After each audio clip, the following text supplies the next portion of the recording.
Come along, Watson. The game's afoot. Quite so, Holmes.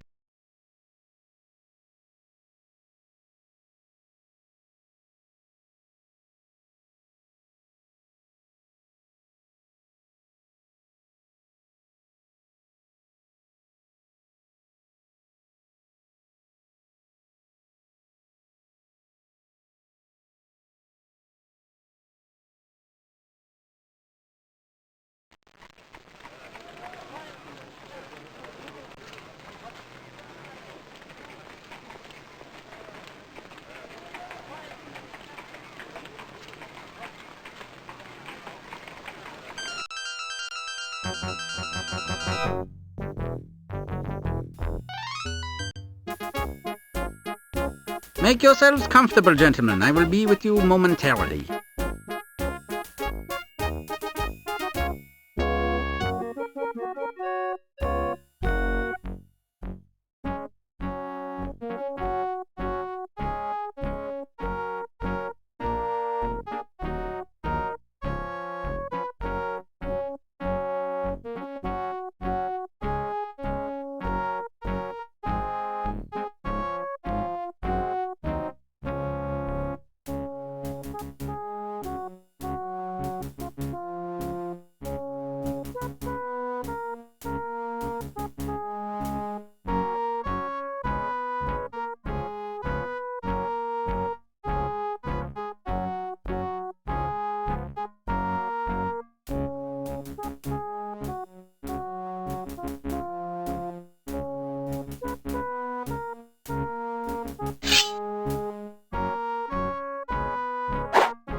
The Kaiser has a diverse collection of reading materials. You expected von Clausewitz, the Brothers Grimm, and Grillparzer, sir? No, but the range of titles is impressive. You surprise me, Holmes.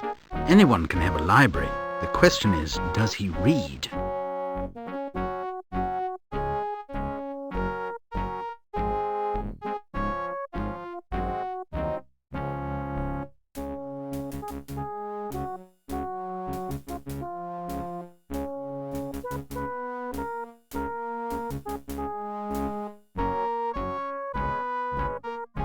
Thank you for receiving us, sir, in your apartments. Our pleasure, Mr. Holmes, accompanied by your Boswell, too.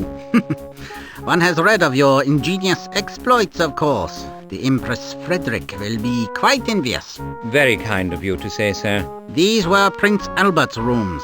The Kaiser is sensible of the honor his cousins bestow.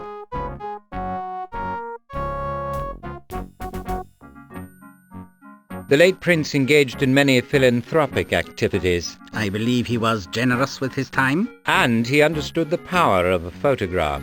Photographs exert a valuable educational influence on the public. They're better than advertisements, Your Highness. People think them incontestable proof of an event or state of being. Despite the fact that they're rarely spontaneous, they are, for some, the true historical record. The Kaiser enjoys being photographed. I perceive the resemblance between you and Frederick the Great. A few fine traits run strong in our family. Regrettably, not all. The sweep of his genius was enormous. Soldier, musician, politician. He loved England, you know. And the affection was reciprocated. Who is your Voltaire, sir? Such men are not common, Mr. Holmes. But the Kaiser has determined he will be found.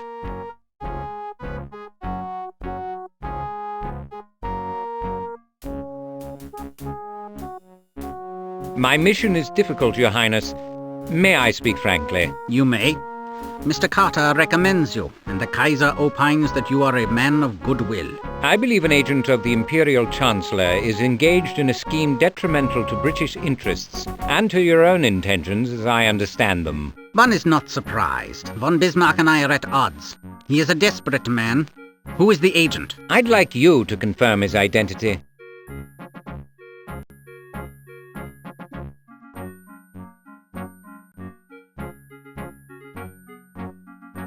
Please look at this and tell me if he strongly reminds you of someone. I believe you have recognized the likeness, Your Majesty. Who is it? Bismarck's cur, Colonel Mullendorf. If he's in England, it's an unofficial visit. I left him in Berlin without a beard, incidentally. What is he involved in? I believe he has received or will receive Ministry of Defense secrets, which were stolen by a British clerk. Espionage would suit Bismarck's current style. Mullendorf, der Wachthund as he's known, is the Chancellor's instrument. He doubtless intends to turn over the stolen material to my military and compromise them. Can his plans be frustrated? If he and the document are still in England, yes. The affair need never reach the public's notice here or in Germany. To that end, I have kept Scotland Yard out of my inquiry. I should say that Her Majesty's government believes you blameless in this matter. What do you know of Mullendorf's habits, Your Highness? Almost nothing. He's a great bore, and my father distrusted him. We have no common connection save Graf von Zeppelin. I do recall that he's a trencherman, enormous appetite, and he adores Wagner, a fool for the ring. Decent voice, I believe.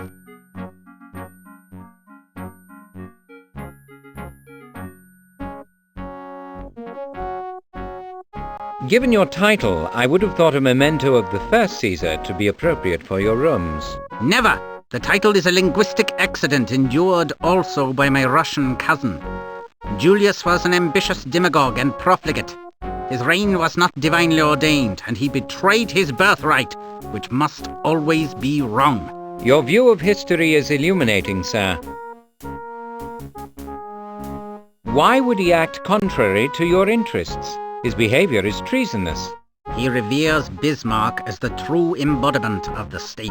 But he owes allegiance to his emperor, surely. What of duty and loyalty? Attributes of national character may turn to vices in some men, Mr. Holmes. British imperturbability may become callousness. The French concern for appearance may devolve into vanity. Obedience is a Prussian virtue. But slavish compliance to false authority is its vice. Thank you, Your Highness. He does not lack for courage, Mr. Holmes. Do not underestimate him. If you confront him, he will not slink away. We must take our leave, Your Highness. Any parting advice? I counsel great caution. While serving as a provincial official, Mullendorf was several times charged with reckless and violent behavior. But he was not once convicted. Witnesses for the prosecution always seem to disappear before trial. Keinen Zeugen, keinen Probe. No witnesses, no proof. He is a dangerous and unpredictable adversary. Take no chances. Thank you for your concern. And I can offer a morsel which may confer an advantage if you confront him. Mention Baron Buchholz Svoboda. It was he who laid open Mullendorf's face in an unlawful duel. Not 5 men know both participants. Mullendorf knows that I am one of them. He will be mortified, if not chastened, to learn that you come from me. Buchholz Svoboda's name will serve you better than my imperial seal. I'll remember the name, Your Highness. Thank you.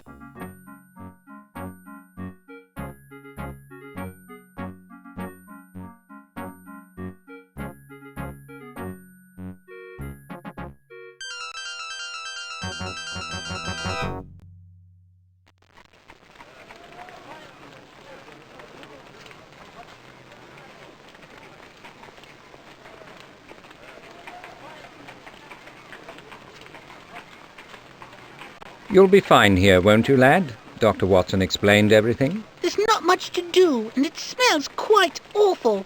I'd like my train set, please, and... Not possible, Virgil, I'm sorry. I'm sure you and Wiggins can amuse yourselves pitching pennies and so on. Later, Mrs. Hudson will give you tea, all right? It's not like I have a choice, is it?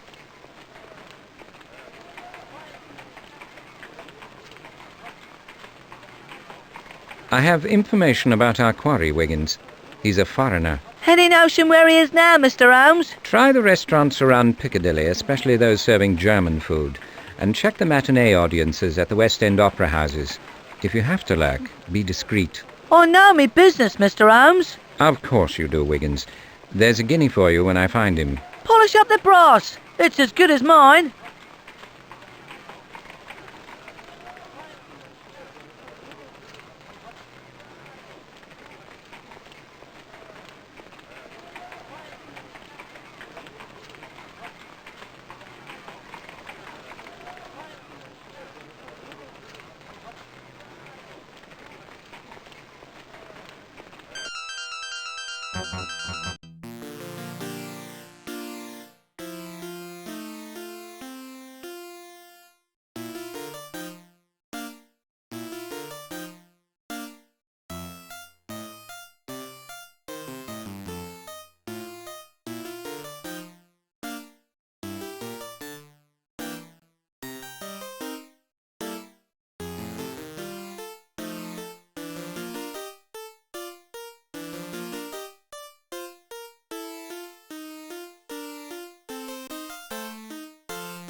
Handsome shop, sir. Is it yours? George O'Keefe at your service, gentlemen. I have the privilege of managing the enterprise for Mr. Tompkins, our principal. I'm looking for something special.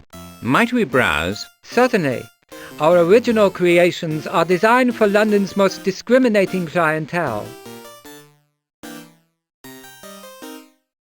Are your sales records confidential? As secret as the Masonic rite, sir. I would protect my client's privacy with my very life.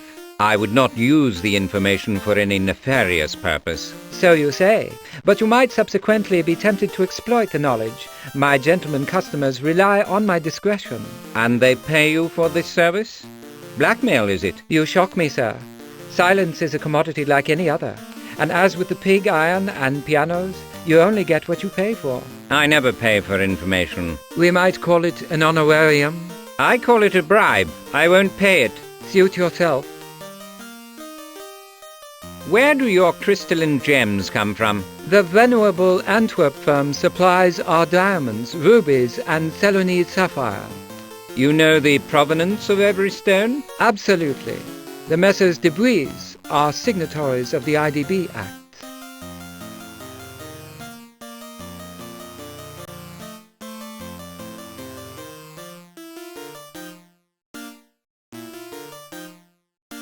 I believe this is one of your rings. To whom did you sell it? It is one of our recent masterpieces, charmingly dubbed the nest egg. How did you come by it? Let's say I found it. Then I will generously assume that the customer lost it. If you give it to me, I'll return it. There might be a reward. There might be a lengthy prison sentence. Shall I call my beadle? If you believe you can wake him, I assure you I'll return it to its rightful owner.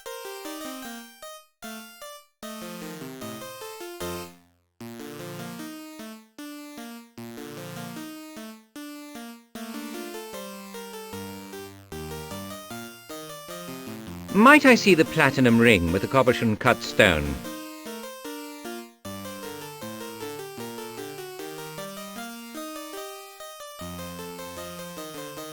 This ring spoils your claim of dealing in unique designs. To the untrained eye, many gems have points of similarity. I could show you dozens from the strong room that share common features, but stones are cut differently. Right. Unique design is a fiddle. Granted, you don't sell the same ring twice. By this criterion, each design is unique. It's a sham. That is a slanderous allegation, sir. If you wish to avoid litigation, I recommend that you not share it. Never mind. I'm not interested in your advertising claims. I'm interested in your jewelry. I presume these rings are merely representative of your collection. Might I see more? Are you truly interested? Or are you merely passing the time? More interested than you could possibly imagine. Very well. I'll retrieve some of our more attractive items from the strong room.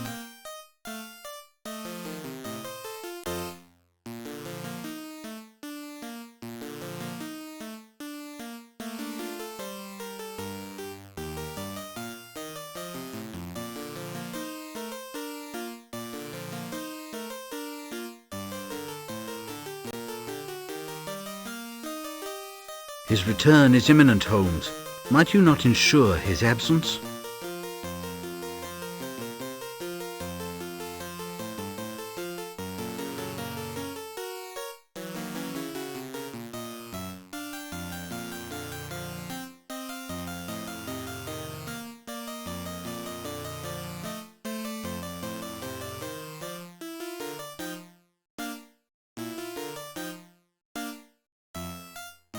Those are lovely. Might I see matching bracelets? You're moving considerably upmarket now. We do have some exquisite pieces in the strong room. Of course, we're not giving them away. Price is no object.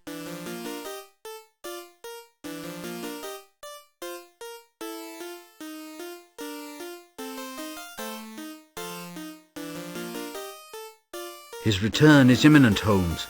Might you not ensure his absence?